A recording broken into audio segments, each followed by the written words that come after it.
Angela, every time they click on that, they order, automatically may earning points ka na. And the thing about that, you don't need to hard sell it, kasi kapag on the picture, everything from logistics, pag-deliver sa kanila, lahat yun sa amin. You don't even need to check it out. Kumbaga kami na bahala lahat doon.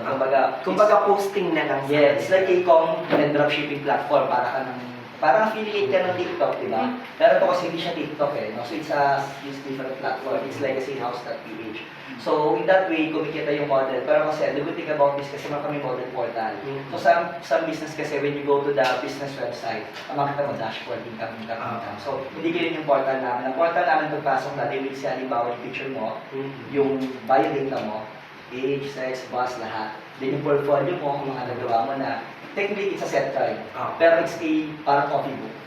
So, if I have clients, bibigay ko lang to, pwede sila mag-visit. Actually, plan namin pati rates ilagay, but ayaw lang namin ilagay, baka ma-exploit yung rates. So, pwede nyo message sa email namin yun, o kung email man nila. So, from that portal, nakadikit ang affiliating.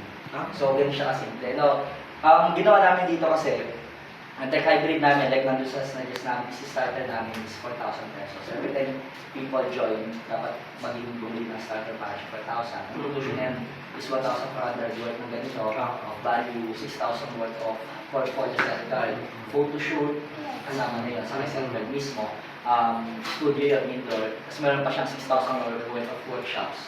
So in fact, basic lang yun, pero may advanced lang siya pa. Like, may mga mentors, like soon si Sir Norman, pwede siya mag-mentor para sa sofa. Si Ate Shane, pwede sa right, ano siya masok sa freelancing. Attach na